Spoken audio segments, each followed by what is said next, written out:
Excelentísimo señor presidente del Tribunal Supremo Popular de Cuba, excelentísimos señores magistrados, colegas, compañeras, amigos todos. Ante todo quiero agradecer el honor de esta invitación, la oportunidad que se me brinda y fundamentalmente agradecer la oportunidad de volver a estar en Cuba, de sentir el calor del querido y digno pueblo cubano. Quería también aprovechar para felicitar por la organización de este evento. Creo que la reunión de diversas culturas jurídicas del planeta en América Latina es fundamental, es importante. No solo culturas jurídicas, reunión de culturas. América Latina, en definitiva, es un proceso singular y único en el planeta de sincretización cultural. Hablarles del derecho penal autoritario es un tema que evoca un viejo trabajo de hace casi 90 años de dos nazis en pleno ascenso del nazismo, que llevaba por título Derecho Penal Liberal o Derecho Penal Autoritario, Liberales und autoritäres Strafrecht de Dami Schaffstein. Ese trabajo marcó al penalismo, a los autores de derecho penal durante muchos años y inconscientemente siguieron clasificando las corrientes del derecho penal conforme a cómo lo habían hecho aquellos nazis para responderle. Pero creo que pasaron 90 años y tenemos que replantear la cuestión del derecho penal autoritario desde otro plano y en otra realidad. Ante todo, para replantearla, creo que hay que distinguir nítidamente dos cosas que frecuentemente se nos confunden, sobre todo en el campo de las facultades de Derecho. Las de Ciencias Sociales nos llaman la atención y nos dicen, miren que van por mal camino. Pero muchas veces nosotros nos creemos que el deber ser se convierte en ser automáticamente o algo parecido, y no es así. Una cosa es el ejercicio real del poder punitivo, lo que pasa en la sociedad, lo que sucede, cómo operan las agencias de poder punitivo del Estado sobre la sociedad. Otra cosa son los discursos que hacemos los penalistas para legitimar ese ejercicio de poder punitivo, a veces para deslegitimarlo, a veces ignorándolo, pero son dos cosas diferentes.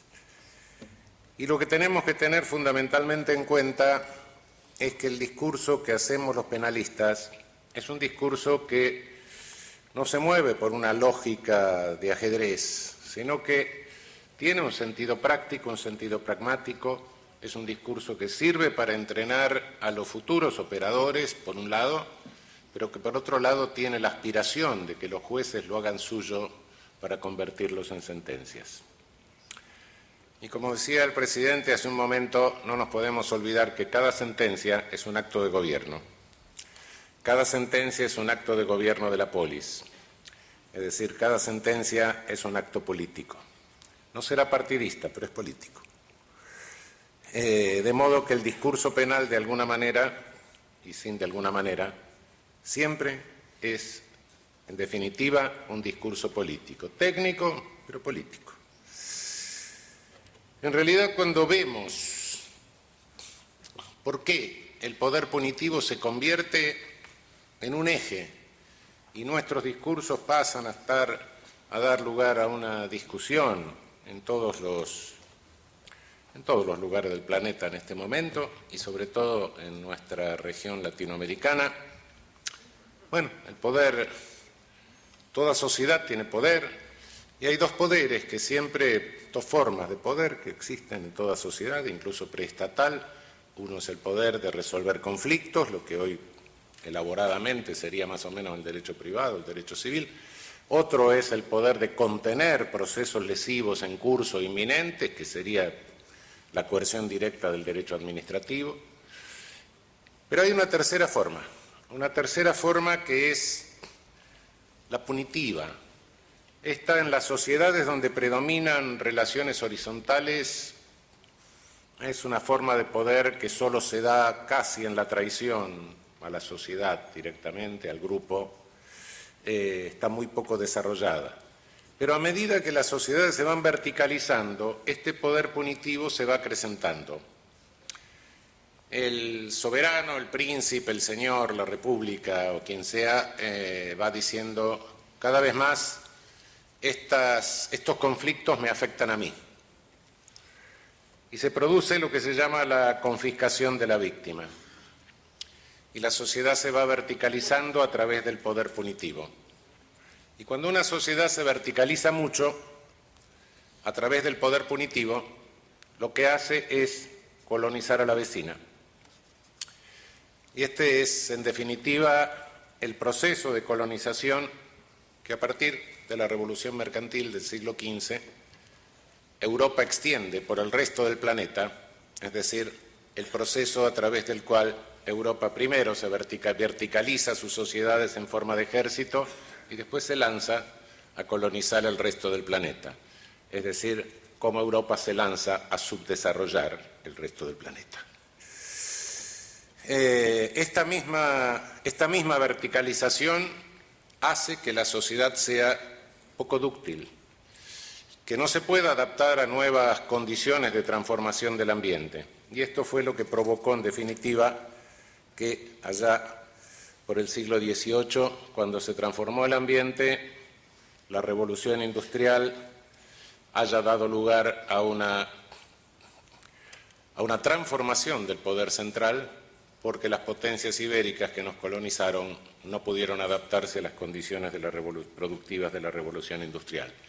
Y ahí nos vino el neocolonialismo desde el hemisferio norte, que se practicó sobre África en la forma del colonialismo originario y sobre nuestra región a través de oligarquías proconsulares primero, y después, cuando los movimientos populares fueron debilitando, desbaratando las oligarquías proconsulares en nuestras repúblicas oligárquicas, entonces se produjo la ocupación del neocolonialismo a través de nuestras propias Fuerzas Armadas, convenientemente alienadas, sea en la Escuela de las Américas de Panamá o directamente por la ideología de la seguridad nacional del colonialismo francés en Argelia.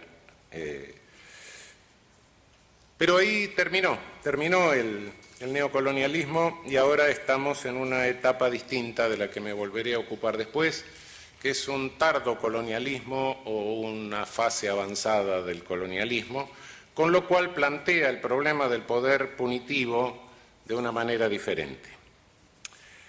De cualquier manera, el poder punitivo ha sido instrumento del colonialismo en todas sus etapas y variables, tanto en el centro para verticalizar la sociedad y hacerla colonizadora, como en la periferia colonizada para ejercer el poder colonizador.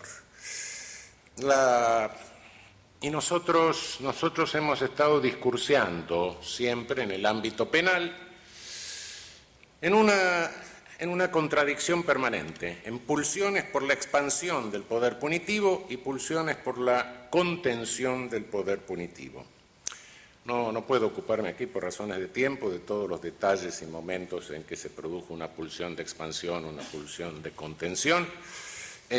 Tampoco es este el objetivo, pero lo cierto es que lo hemos hecho discursivamente, legitimando o tratando de contener, y hemos usado argumentos totalmente dispares.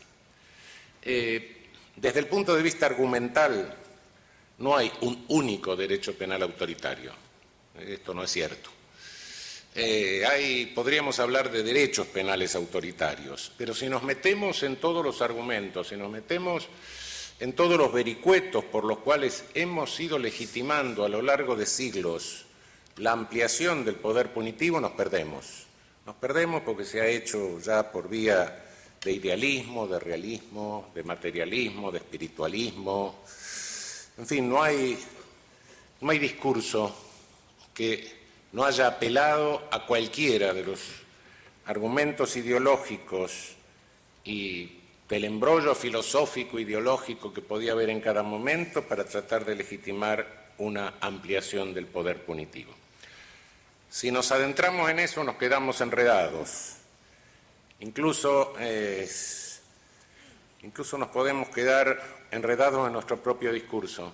Es tan perverso el discurso de ampliación del poder punitivo, es tan perverso el discurso autoritario de ampliación del poder punitivo, que muchas veces toma los argumentos de contención y los pervierte, invierte su sentido.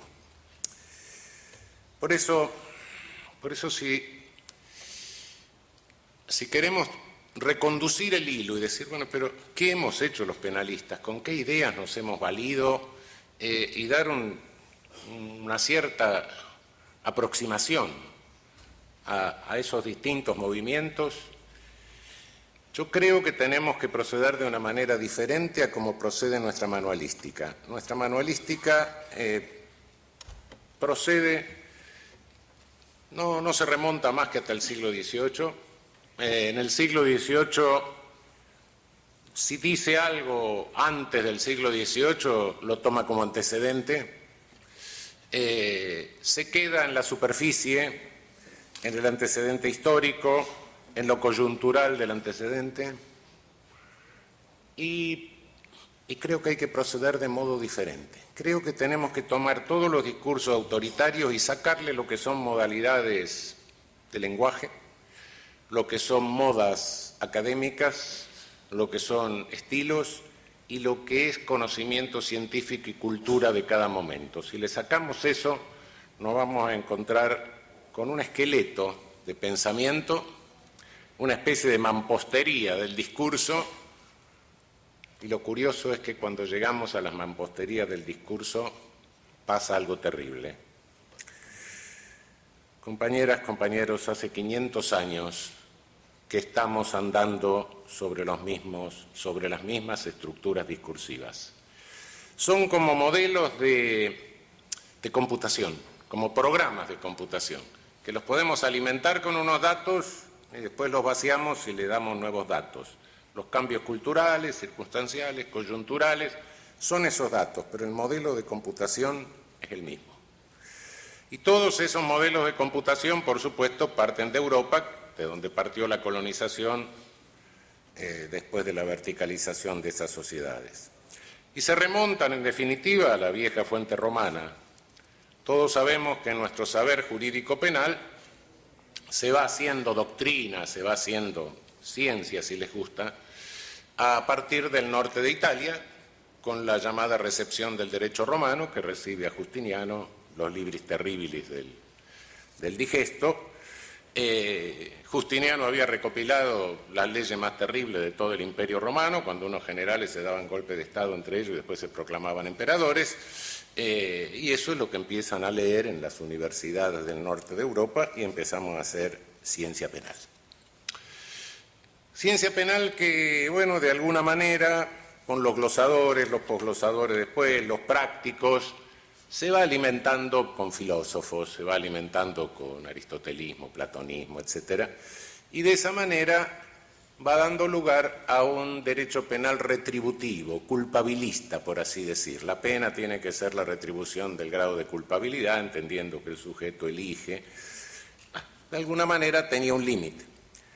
Como en aquel momento reinaba la misoginia, el patriarcado total, naturalmente la mujer era menos inteligente para ellos y en consecuencia tenía menos conciencia de ilicitud, era menos reprochable y como era menos reprochable, menos punible. Pero a poco andar surge la criminología etiológica, que nosotros creemos que es un invento del siglo XIX. No, la criminología etiológica surge con los primeros criminólogos que han sido los demonólogos. Los demonólogos fueron los primeros etiólogos del mal, sin lugar a dudas. Y sus trabajos, que hoy están olvidados, realmente nos muestran cosas que después el positivismo del siglo XIX habría de rellenar el mismo programa de computación con otros datos, pero que son exactamente iguales cuando nos fijamos en el esqueleto. El saber criminológico etiológico de la época se sintetiza en 1497 en un libro que se llamó el Malleus Maleficarum, escrito por un inquisidor medio tenebroso que se llamaba Kremer,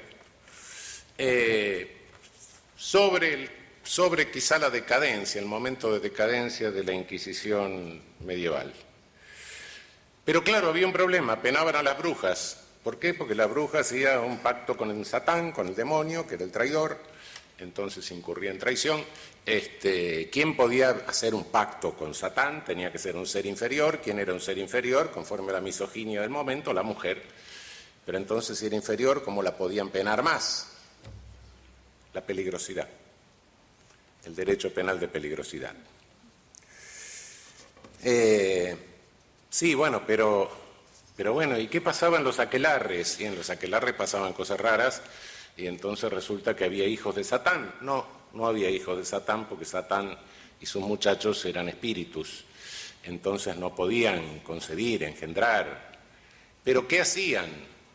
Sacaban semen de alguien, sabían dónde depositarlo, y entonces generaban personas proclives a la brujería, que es la criminología multifactorial de mediados del siglo pasado, la criminología plurifactorial, y no es otra cosa que la inversión de la llamada eugenesia en disgenesia.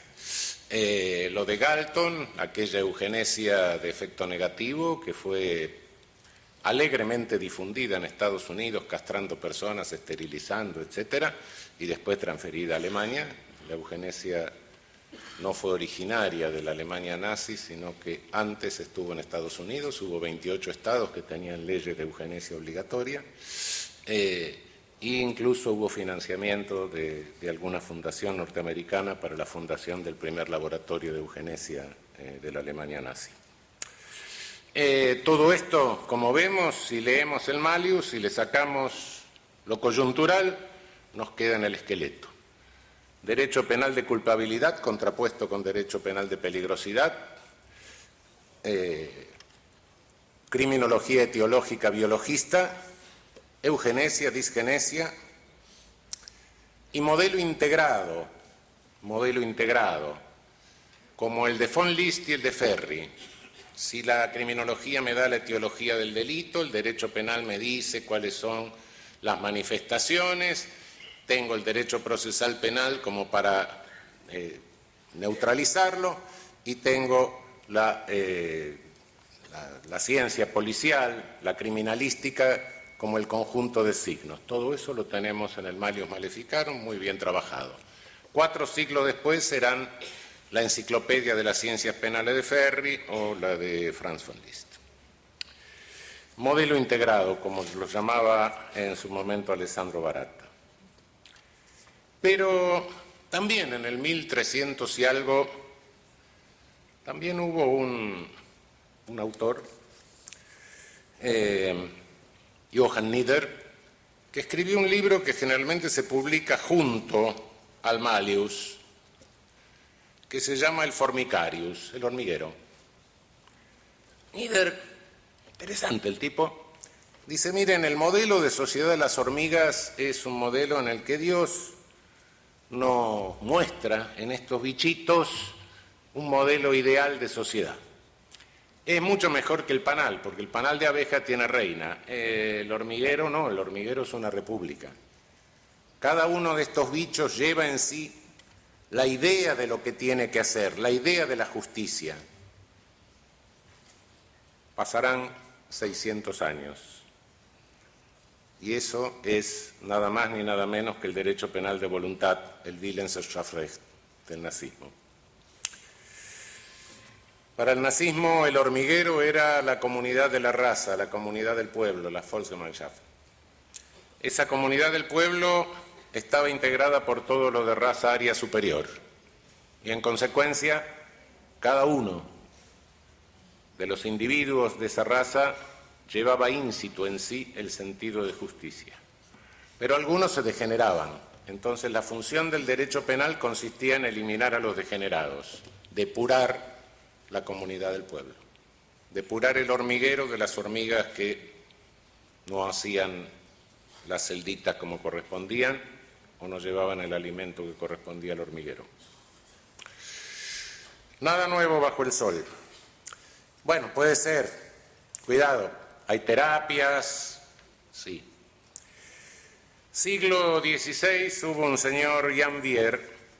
Siempre los médicos quisieron sacarle a los juristas la hegemonía del discurso penal, por supuesto, desde mucho antes del positivismo. Y en el siglo XVI, Janvier escribe un libro donde dice, miren, un discípulo de Agripa, un médico, lo publica en Suiza, todavía podía publicar sin problemas, y dice, miren, hay brujos que quieren manipular a los demonios y finalmente terminan manipulados. La leyenda del doctor Fausto que surge en ese siglo. Pero hay brujas que son mujeres pobres, ignorantes y enfermas, melancólicas, a las cuales los demonios utilizan. Las utilizan porque son melancólicas. Con los años la melancolía se va a transformar en la histeria. Entonces, como son enfermas, los demonios las engañan y se aprovechan de ellas. Tienen que ser materia de los médicos, no materia de los inquisidores. A los inquisidores quedan los brujos, pero las brujas tienen que ser materia nuestra de los médicos. Medidas de seguridad curativas, prevención especial de tipo curativo. Claro, esto provoca una reacción por parte de los estados y sobre todo de algunos estados que no habían aceptado nunca la Inquisición, que quemaban brujas por su cuenta, sobre todo en Francia. Y entonces, en Francia, bueno, el rey de Inglaterra le contesta a Vier, con un libro, no tiene mucha importancia, pero el que sí tiene importancia es Jean Bodin, un teórico de la soberanía, que dice, no, un momento, la brujería es un delito contra el príncipe. ¿Por qué? Porque el rey es el garante de la religión del Estado. Y entonces las brujas tienen que ser materia de los jueces laicos. Nosotros tenemos que seguir quemando brujas. Estatización de los bienes jurídicos, estatización de todos los bienes jurídicos. El Estado pena porque es Estado, no la historia. ¿Le suena a Carl Binding? Sí. ¿Y le suena a Benito Mussolini? Sí. Es el derecho penal fascista, es el derecho del Estado absoluto, la reacción del Estado absoluto. Hemos andado muy rápidamente y hemos sobrevolado cosas que pasaron hasta el 1500. No son antecedentes, son los esqueletos, son las estructuras de pensamiento que hasta hoy seguimos manejando, solo que como arbolito de Navidad les colgamos distintos adornos, conforme a nuestro saber, conforme a nuestra cultura, conforme a nuestras circunstancias, conforme a nuestro momento, pero los esqueletos de pensamiento son estos. Y la discusión que seguimos manteniendo son estas. Me dirán, no, bueno, pero perfecto, usted está haciendo una crítica desde afuera y esto es nuevo, esto es nuevo. La novedad que tenemos es la criminología crítica, aquella criminología que en un momento dijo, bueno, no, vamos a sacar de lo etiológico y vamos a ver qué hace el sistema penal y en definitiva hizo una sociología del sistema penal, qué es lo que está pasando con el sistema penal en la realidad. En definitiva no otra cosa es la criminología crítica, claro. Pero bueno, una bomba de profundidad que en nuestra región la lanzan fundamentalmente dos mujeres, Rosa del Olmo y Lola Níjar de Castro, cuya memoria creo que tenemos que recordar permanentemente. Esto es nuevo. Debo decirles, para desilusión de todos, que tampoco es nuevo. La criminología crítica tiene un primer crítico a comienzos, después de todo esto, pero no tanto después, 1629 y 1631, que fue un jesuita alemán que se llamó Friedrich Spee, y que escribió un libro que se llamó La cautela criminal, donde no se metió en nada teórico, donde dijo, miren, si las brujas existen o no, a mí no me interesa, creo que deben existir, pero no encontré ninguna. Y a Spee le habían encargado ser confesor de las brujas que quemaban. El tipo se vuelve loco, un jesuita, poeta, qué sé yo, y escribe un libro, La cautio criminalis, donde describe exactamente lo que hacen los inquisidores, los verdugos, los príncipes, los confesores, le da a todo el mundo Alguna vez se criticó la criminología crítica interaccionista porque se dijo que se queda con los underdogs y no llega a los middle dogs y menos a los top dogs. No, SPE llega a los top dogs, llega a todos, llega hasta los príncipes. Les dice, les resulta fácil de atribuirle todo a Satán, así no le atribuyen ningún mal a ustedes. Llega a los confesores, les dice, son aliados de los jueces y de los torturadores en vez de ser los mediadores con Dios. Llega a las órdenes religiosas a las que él mismo pertenecía, no puede nombrar confesores tan mezquinos que por una cena o por un poco de vino se hacen aliados de los torturadores. Bueno, no queda muy bien con pie. Uno lee el libro. Milagrosamente no se sabe por qué no fritaron a SPE, pero sí fue el primer criminólogo crítico. Adelanta muchas de las cosas que luego el iluminismo habría de sacar a luz a partir del siglo XVIII. Y estamos en pleno siglo XVII, comienzos del siglo XVII. También la criminología crítica tiene 400 años. De modo que cuando nos encontramos con estas estructuras discursivas, hace 400 años que venimos discutiendo sobre la base o sobre los ejes de las mismas estructuras discursivas, unos para ampliar el poder punitivo, otros para tratar de legitimar una contención o impulsar una contención del poder punitivo y el poder punitivo. El poder punitivo en la realidad, el poder punitivo en el ser, el poder punitivo en la onticidad. El poder punitivo nos ha mostrado en el siglo pasado su terrible cara.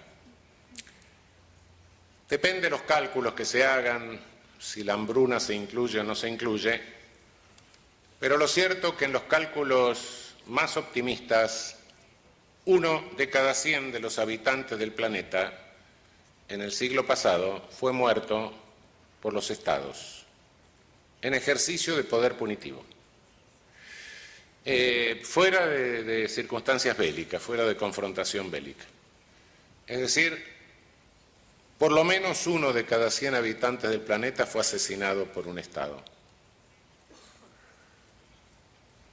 No es menor el dato. La suma de todo eso supera con creces todos los homicidios de iniciativa privada, por así llamarlos. Ese es el resultado del poder punitivo descontrolado.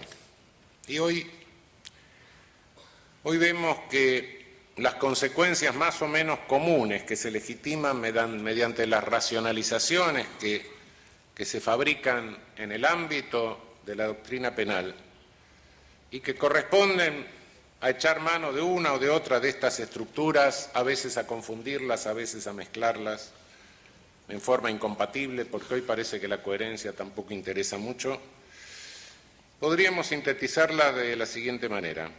Volvemos al derecho penal de autor. No se pena el ilícito mismo, sino el valor sintomático del ilícito. El valor sintomático que me dice es la voluntad contraria. Se debilita la legalidad estricta, sea porque se la suprime, porque se crean tipos difusos o abiertos, o se la considera solo desde el punto de vista de una garantía a la voluntad punitiva del Estado. Cuidado con el principio de legalidad. La legalidad es una garantía para el ciudadano, pero en el sentido fascista, la legalidad es una garantía del poder punitivo del Estado. Se reemplaza la culpabilidad como reproche por el acto, sea que se apele a la peligrosidad con otro nombre, o bien a la culpabilidad del carácter, o bien a la culpabilidad de la conducción de la vida, que eran formas de manipular la culpabilidad para hacerle cumplir más o menos la misma función que la peligrosidad. Se tienden a equiparar las penas de tentativa y consumación. Se tiende a igualar la pena del autor y de todo partícipe. Se tiende a tipificar la tentativa inidónea incluso en el caso de falta de lo mismo objeto. Se tipifica en función de elementos de ánimo o de voluntad. Crecientemente se van penando actos preparatorios, incluso muy anteriores al comienzo de ejecución que podría ser un comienzo de peligro para el bien jurídico. Se tiende a eludir o a negar el principio de lesividad o de ofensividad, es decir, no importa que haya un bien jurídico lesionado, pierde importancia el bien jurídico, pierde importancia la lesión, pierde importancia la afectación del bien jurídico, lo que interesa es el valor sintomático.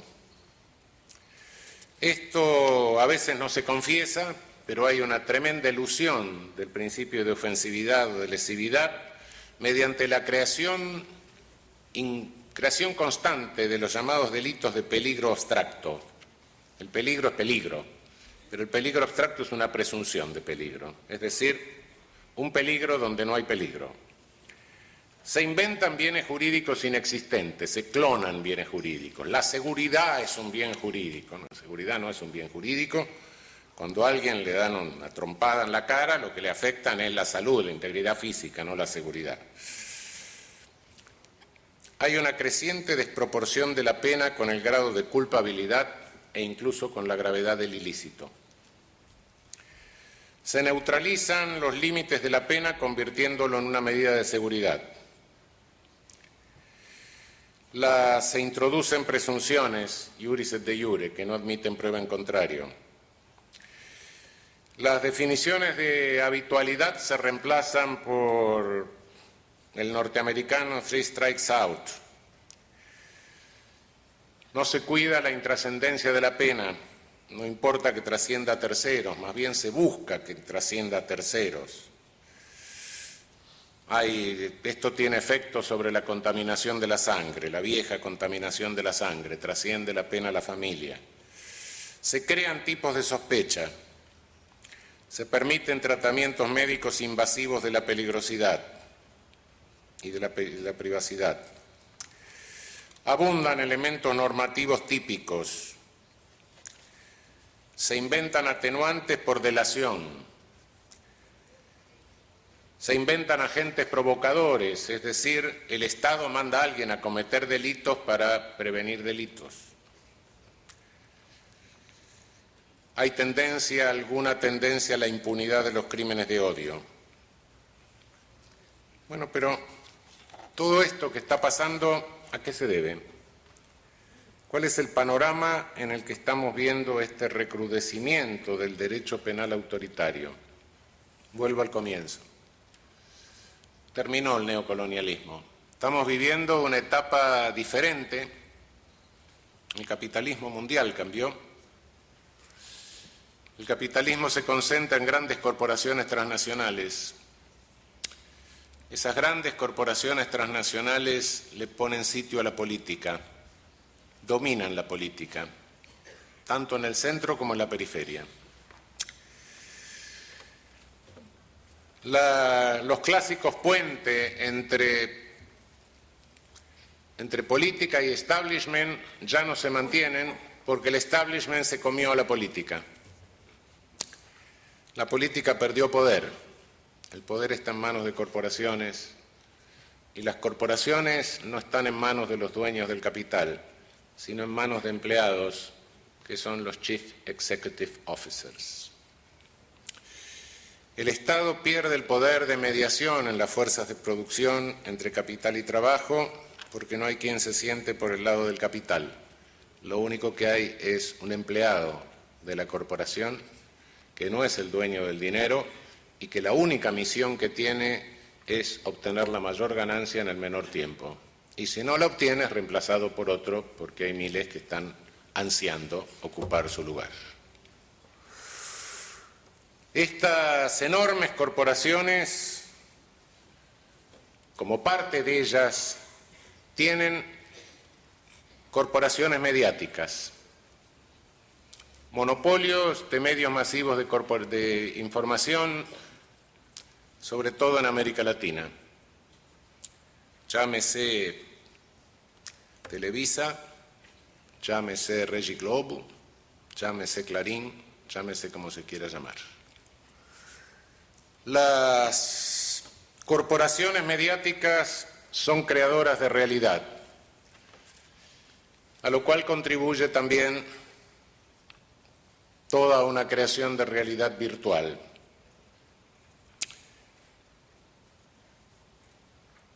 La comunicación no es una cuestión que se limita a la información, es una creación de realidad.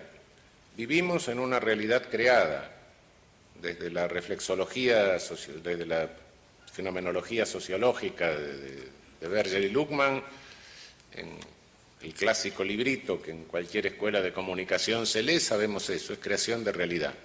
Y nuestra conducta se comporta conforme a la realidad creada. No sabemos lo que pasa en otro continente. A veces en las grandes ciudades no sabemos lo que pasa en otro barrio. Lo sabemos a través de la información. Y nos comunicamos entre nosotros confirmándonos lo que la comunicación nos dice. Nuestro comportamiento cotidiano se define por eso. Esta creación de realidad virtual nos oculta riesgos y nos muestra otros riesgos. Nos magnifica o nos disminuye riesgos, según los intereses corporativos del momento. El modelo de sociedad de las corporaciones transnacionales es un modelo de sociedad excluyente. Es un modelo de sociedad que en definitiva se tiene que traducir en un 30-70. 30% incorporado, 70% excluido. Y cuidado que no es el modelo de sociedad explotadora. El excluido no es un explotado, el excluido es alguien que está de más. No nos confundamos. En la sociedad explotadora, sí, estaba el explotado, pero el explotador no existía si no estaba el explotado. Acá al incluido no le importa y le molesta que exista el excluido. Como no puede matarlo, de alguna manera lo tiene que contener. ¿Qué forma de contención de la exclusión estamos viviendo en América Latina? Algunos piensan que todavía estamos en el siglo XIX. Y como estamos en el siglo XIX, nuestras villamiserias, nuestras favelas, van a ser rodeadas por los cosacos del zar. No hay más zar ni más cosacos. Es mucho más perversa, insidiosa, la forma de controlar nuestra exclusión. Es generar una realidad, construir una realidad conflictiva e introducir cada día más contradicciones entre los propios excluidos. Lo que está pasando en nuestra región es una suerte de genocidio por goteo en que nuestros estados ya no se preocupan por matar a los excluidos, aunque hay cierto grado de letalidad policial en algunos países un poco alarmante y con algún indicador racista, pero en general no, la mortalidad en nuestras sociedades no es producto directo de la letalidad policial o de la violencia institucional. No. Por eso les digo que es más violento. Se trata de introducir cada vez más contradicciones entre los excluidos en forma tal que se maten entre ellos. En la medida en que se produzca este tipo de muertes, o se estén matando, naturalmente que no pueden dialogar. Y en la medida en que no pueden dialogar, no pueden coordinarse, tomar conciencia y tener un protagonismo político coherente. Lamentablemente estamos viendo esto en pequeño o en grande, depende. En algunos países donde tenemos, por suerte, todavía bajos índices de violencia, de muerte violenta, lo vemos en pequeño. En otros lo vemos magnificado, como con lente de aumento. Si me refiero solo a la ciudad de Buenos Aires, donde los índices son bajos, pero sirve de ejemplo, porque esto lo vemos con lente de aumento en otros lados, y la caridad bien entendida empieza por casa, les diré que la ciudad de Buenos Aires tiene un índice de homicidios bajo, 6 por 100.000 anual más o menos, y sin embargo sube a 17 por 100.000 en las villamiserias, que representan un 8% de la población de la ciudad. Si quitamos las villamizerias, el resto de la ciudad, el 92% de la ciudad tiene un índice de homicidio de 2.6, 2.7 que se acerca a los europeos. Hay un 44% de homicidios no esclarecidos. ¿Cuáles son? Los de la villa miseria, los del barrio precario. Esto, claro, lo expreso de esta manera y muy posiblemente algunos de ustedes estén diciendo está sintetizando una visión conspirativa. No, estoy viejo para creer en conspiraciones, no creo en conspiraciones, pero sí cada día creo más en funcionalidades. Los fenómenos se dan y el poder, ¿qué es lo que hace? Si le resulta funcional, lo deja avanzar y si no le resulta funcional, trata de contenerlo. No es que haya alguien con una computadora generando el fenómeno, pero el fenómeno resulta funcional y por tanto lo impulsamos. Y los políticos presos de las corporaciones transnacionales a través de la extorsión de los medios masivos monopolizados y de la creación de realidad, ¿qué hacen? Leyes, hacen leyes. Con una total falta de sinceridad. Yo creo que lo que se necesita es un principio de sinceramiento. Tal es la falta de sinceridad que cuando uno habla con ellos les dice, bueno, pero ¿tú te das cuenta que con esto no se va a bajar el índice de homicidio, con esto no se va a salvar ninguna vida? ¿Quién cree que alguien que va a matar a la mujer antes va a tomar el Código Penal a ver si le cuesta 5 años más o menos? Nadie. Es una cosa de contractualismo. Bueno, pero algo hay que hacer. Hay que mandar el mensaje. Si mandar el mensaje se manda por internet, no sé, pero no por el Código Penal. El Código Penal sirve para meter gente presa. Bueno, si no hacemos esto, los medios nos matan. Y jueces que dictan sentencias disparatadas. ¿Pero qué hiciste? ¿Qué querés? ¿Que me linchen los medios masivos? ¿Que me linche la televisión? Creo que falta el sinceramiento del político que diga hago esta ley no porque con esto voy a prevenir nada, sino porque voy a calmar a los medios, voy a calmar a la televisión. Y falta el juez que diga hago esto porque si no me van a hacer un juicio político y me van a echar impulsado por los medios masivos de comunicación. Esa es la versión del derecho penal autoritario de hoy. Y aclaro algo y con esto termino. Por eso tenemos que terminar con aquella contradicción que inventaron aquellos nazis y que confundió nuestra doctrina muchos años. No es el camino de liberales o los autoritarios de Strafrecht del 32. No estoy hablando de un derecho penal liberal. Le reconozco al derecho penal liberal el importantísimo aporte que ha hecho para la contención del poder punitivo, sí es cierto. Pero el derecho penal liberal es un derecho penal deductivo. Lo deduzco del contractualismo, lo deduzco de la concepción kantiana, algunos lo deducen de la hegeliana, otros deducen otra cosa, pues no importa. De cualquier manera lo estoy deduciendo, es deductivo. Llego a eso por una deducción. No. El derecho penal de contención actual tiene que ser inductivo. Volvamos al viejo Friedrich Spee. Cuidado que con esto nos matan a todos. No estoy discutiendo si existen o no las brujas, no me interesa. Lo que me interesa es que con este procedimiento nos matan a todos y este procedimiento está armado por una cantidad de corruptos. Sí, efectivamente. Y discutimos derecho penal y discutimos derecho procesal penal y vamos a hacer códigos acusatorios y contradictorios. Mentira. ¿Quién va a discutir teóricamente la inconveniencia de un acusatorio? Nadie. Teóricamente nadie. En la práctica, ¿qué estamos haciendo? Estamos trayendo códigos de procedimiento acusatorio porque tenemos en América Latina más de la mitad de nuestros presos procesados y no condenados.